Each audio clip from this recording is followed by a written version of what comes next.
ప్రజలకు ఉపయోగపడేటటువంటివి ఏకపక్షంగా ఇందులో కౌన్సిల్ అనేటువంటి కాదు. ఎందుకంటే స్పోర్ట్స్ ని మన జీవీఎంసీ ఎంకరేజ్ చేయాలి. ఈ రేట్లు అనేటువంటి డిస్కరేజ్ చేసేలాను బాగా డబ్బులు ఉండేటటువంటి వాళ్ళకి ఈ ఇన్ఫ్రాస్ట్రక్చర్ కూడా హ్యాండ్ ఓవర్ చేసేలాగా ఉన్నాయి. ఇది సరైనటువంటిది కాదు. ఇందాక గౌరవ సభ్యులు కూడా ఇందాక చెప్పారు, ఎంఈపీ లో 25 కోట్ల రూపాయలు పెట్టినటువంటి స్పోర్ట్స్ కాంప్లెక్స్ ఈ రోజు సాధారణమైనటువంటి వాళ్ళు, మిడిల్ క్లాస్ వాళ్ళు లోపల ఎంటర్ అవడానికి అవకాశం లేకుండా చేశారు. దాన్ని రివ్యూ చేయాలి. అగ్రిమెంట్ కు ఒప్పందానికి భిన్నంగా కూడా రేట్లు పెట్టి వసూలు చేస్తున్నారు. ఒకటి ఆఖరికి ఆర్కే బీచ్ లో ఉండేటటువంటి స్విమ్మింగ్ పూల్, అందులో 30 అక్కడ ఉండే వర్కర్స్ గాని లేకపోతే మనం ఇచ్చినటువంటి నిబంధనలకు విరుద్ధంగా చేస్తున్నారు.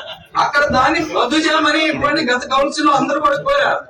కానీ వచ్చే వెంటనే మీరైనా ఇటువంటి వాటికి సంబంధించి ప్రో లీడర్లతో వెంటనే ఒక కమిటీ వేసి ఇటువంటి ప్రజా ప్రయోజనాలకు ఉపయోగపడేటటువంటి వాటి మీద నిర్ణయం చేసుకొని వచ్చే కౌన్సిల్ లో అటువంటి రద్దు చేయాల్సింది ఏమిటి, డబ్బులు తగ్గించాల్సింది ఏమిటి, బెటర్ గా సర్వీసులు అనేటువంటివి ప్రజలకు అందించడానికి ఎటువంటి రేట్లు ఉండాలి, రేట్లు లేకుండా ఉండాల్సిన ఏమిటి అనేటువంటి క్లాసిఫికేషన్ చేయాలని, అంతదాకా దీన్ని వాయిదా వేయాలనేటువంటిది మా పార్టీ యొక్క విజ్ఞప్తి. Welcome to our YouTube channel.